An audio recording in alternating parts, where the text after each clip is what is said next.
Hello and welcome to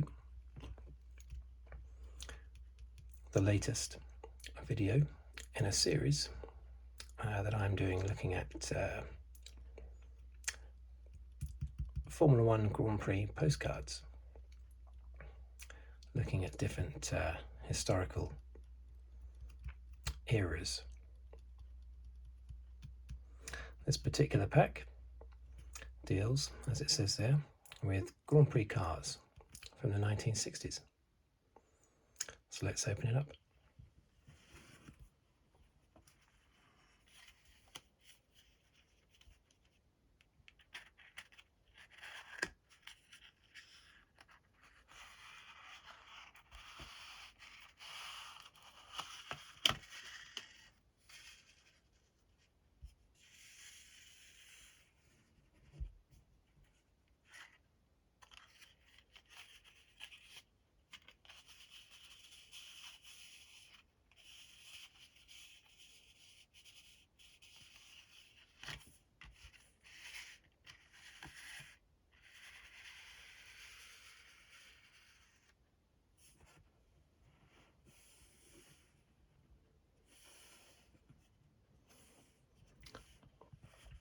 Ten postcards here as usual,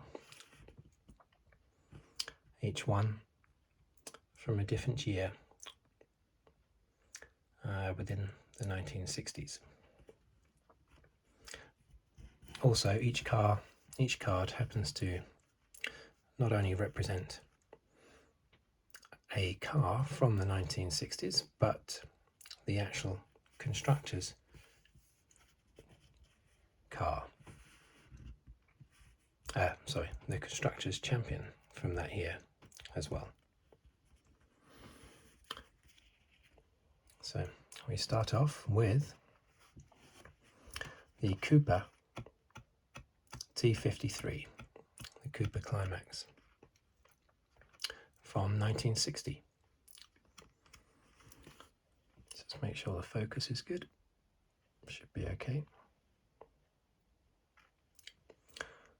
This car, as I say, won the Constructors' Championship, as all the cars in this deck did for their respective years. The Constructors' Championship simply being the number of points scored by all the drivers within the team added together. And back in these days, it wasn't as simple as it is now, with just two drivers in each team. There would often be more than two drivers, or just one. There would often be numerous chassis designs of the same car, run by numerous different teams, and also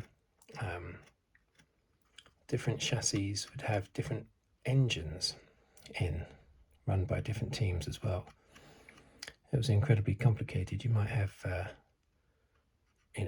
like 40 or 50 teams taking part in one championship.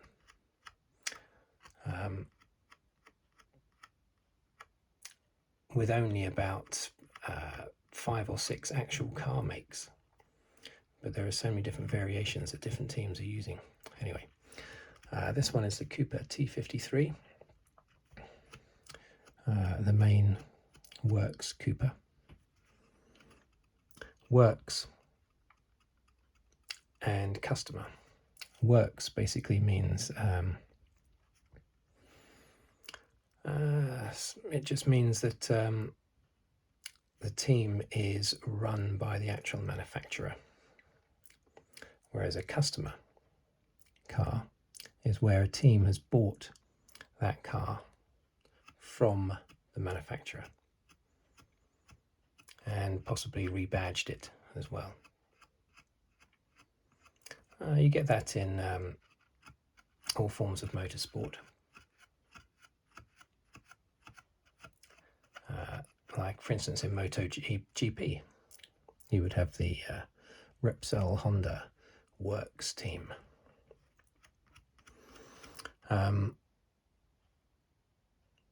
but there would be other Honda teams that are customer teams.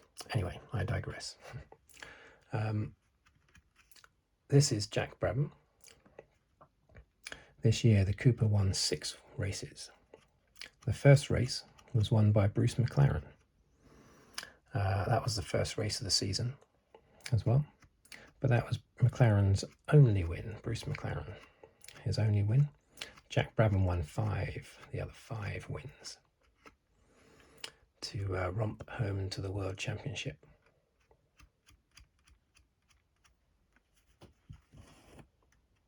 Nice car. You notice they still have no rear wings back then in the 60s. It wasn't until 1969 that wings started to appear.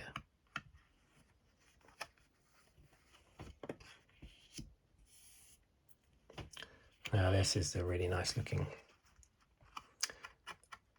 Ferrari 156, known as the shark nose. Just getting it back in focus there.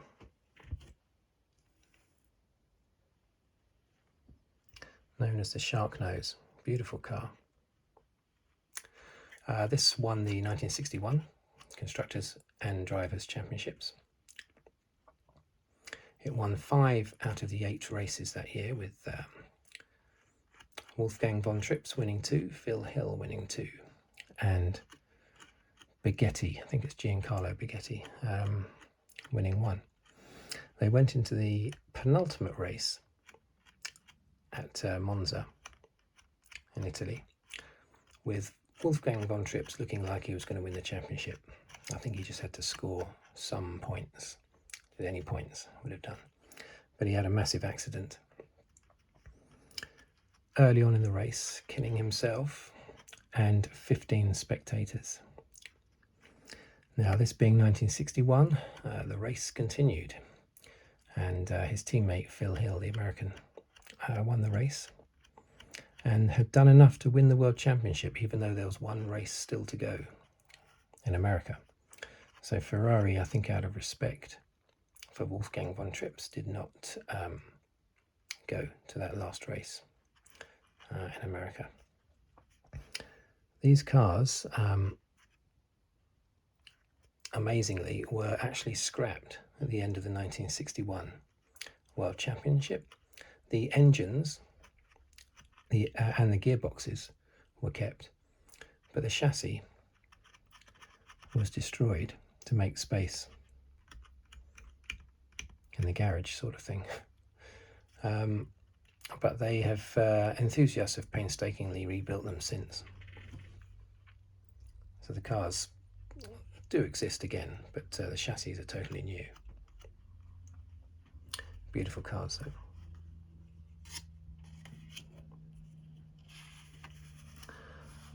This is the BRM 56. Again, a lovely car, despite all the exposed pipe work, for want of a better word, on these cars. They still look really gorgeous. They don't have all those silly wings, ridiculously sized front wings and rear wings yet. So 1962 Constructors and Drivers Champions. Graham Hill, British driver. He won 4 races, which I think was all the race wins by this team this year. And unusually, he had no retirements, which is very strange. Well, he's classified as finishing every race anyway. Maybe he retired and took somebody else's car, I'm not sure, but he's classified as finishing in every race.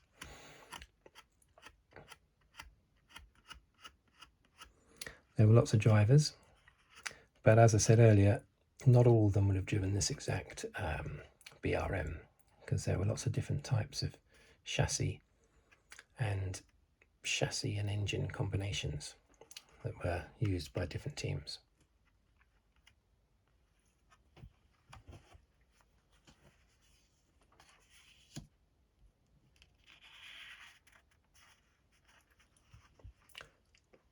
This is a rather unflattering photograph of Jim Clark. He doesn't look particularly good in that photo. He must be pulling some G-forces. Yeah, Jim Clark this is. The Lotus 25, 1963 constructors and drivers championship winners. Jim Clark won 7 races out of the 10 that were held.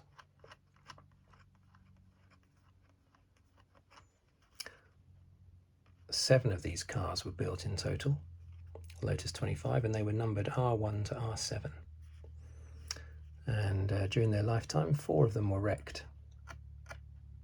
3 of them survived. And this particular one won all 7 races. The Jim Clark one.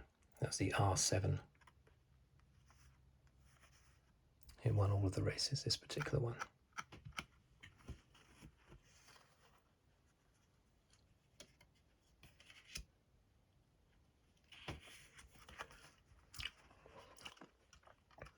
Here, another lovely looking Ferrari.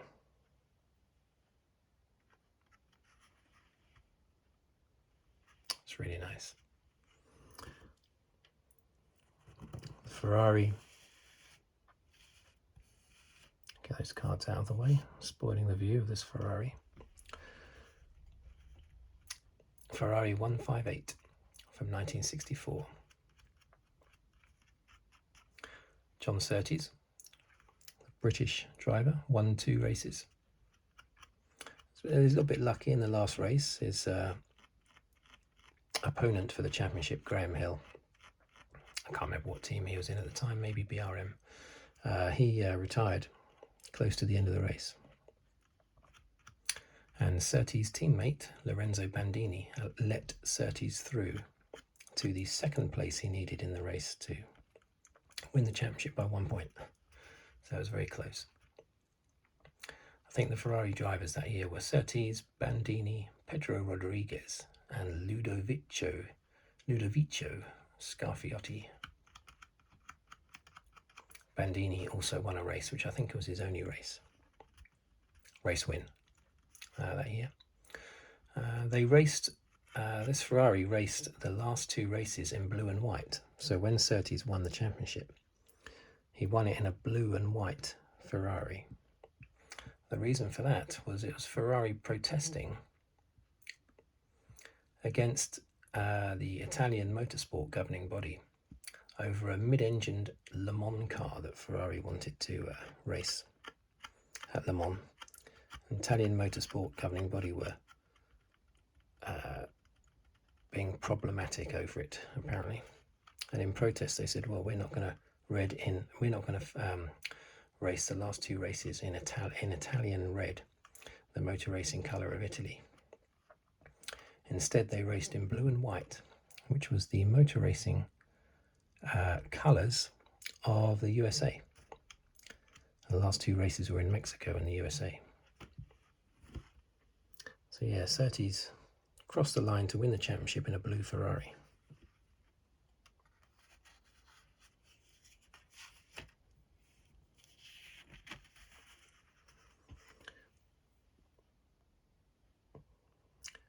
The 1965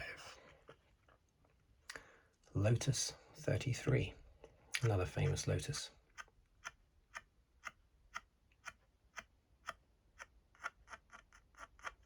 Jim Clark here, taking all 6 wins on his way to winning the championship. It was the last car to win in the 1.5 litre formula. It would be double that to litre size, the engine size, for the next season's championship. But a very famous car, the Lotus 33, as was the Lotus 25.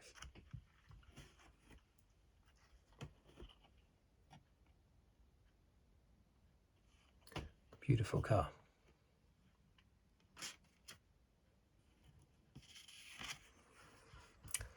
Now this is the Brabham Repco 1966 Constructors and Drivers Champion. This picture is Denny Hulme, who did not win the championship this year. He was a teammate of Jack Brabham. It was Brabham's team that he created. And Brabham won 4 races. All of Brabham's Grand Prix wins. But you see that here, as I was saying earlier, you get lots of different chassis combinations, lots of different chassis being used by different customer teams, and lots of different chassis constructor and engine combinations. This was a Brabham Repco, but there were also teams using the Brabham Ford and the Brabham Climax and the Brabham BRM. It was all very messy and very complicated. Not like it is today. As I said, this was a new engine formula this year, 3-litre engine formula. But yeah, the Brabham was the quickest car that year. However, the following year, that was 1966 just now. This year, 1965, not going backwards, are we? 1967. This one was also won by Brabham Repco. This is a Brabham Repco, but it won mostly due to reliability this year, because it was not as quick as Jim Clark's Lotus 33, which now had a what did it have? A Cosworth DFV engine. Revolutionary Cosworth DFV engine, double 4-valve engine. Anyway, this car did not have that, but it had reliability. That Lotus kept breaking down, it either retired or it won the race. So that allowed not this particular driver, because this is Jack Brabham. It was Denny Hulme, who was pictured in the last photo, who actually won the championship this year in the last race. But they were able to take the championship. Denny Hulme won 2 races. Jack Brabham won 2 races. Strangely, Denny Hulme managed to win the championship without taking a single pole position, which was the first time that's ever happened. I think it's happened once since. I think Niki Lauda did it.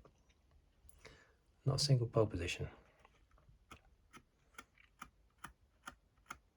in the championship.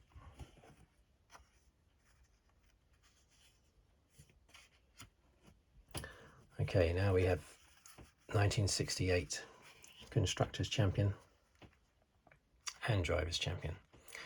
It's the Lotus 49B. Still using that revolutionary Cosworth DFV engine, basically a V8. DFV stood for double 4-valve. 2 4s are 8, so it was a V8 engine. No one else was using that at this time, but this time they'd sorted out the reliability. So they romped home to the championship. Graham Hill winning 3 races, Joe Siffert won 1, Jim Clark won 1. Jim Clark won the first race of the season and then took part in a Formula 2 race and was killed at the age of 32, I think. So who knows what Jim Clark would have done that year. Probably won his 3rd World Championship. But it was Graham Hill that took the championship. And the Lotus 49B, sort of the beginnings of a wing there, you see. Starting, isn't it? Starting to come up there.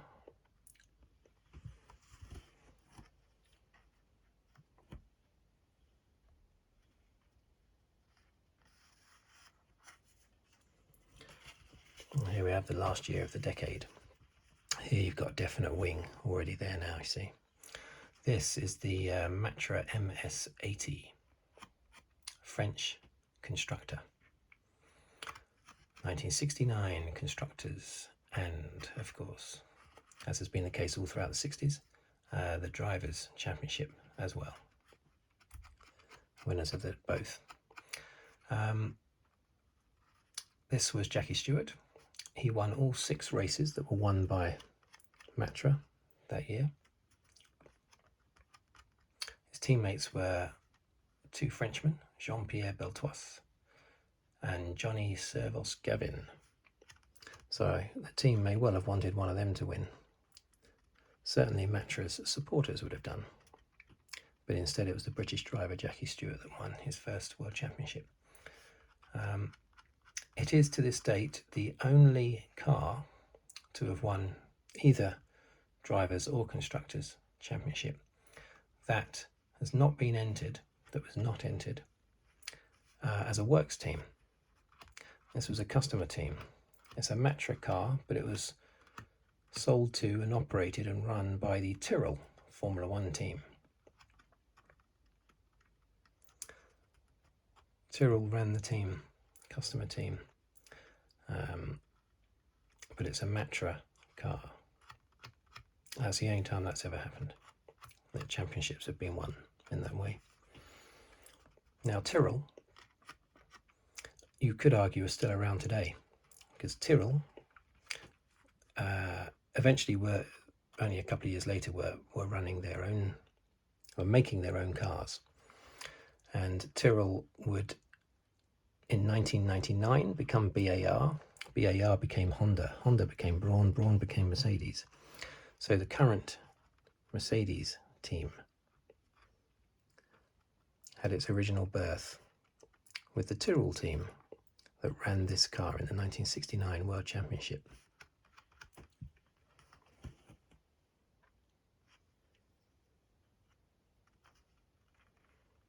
There we are.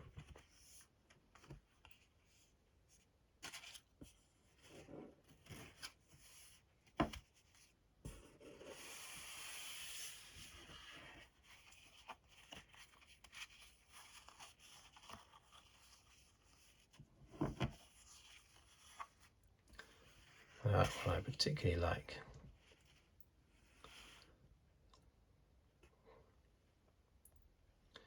Particularly like this Ferrari. What a beautiful car that is.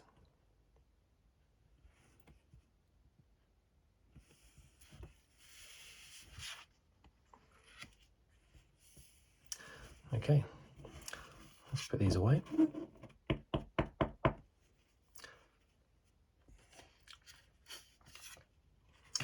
Of course, the next pack will involve the 1970s and will be drivers from the 1970s.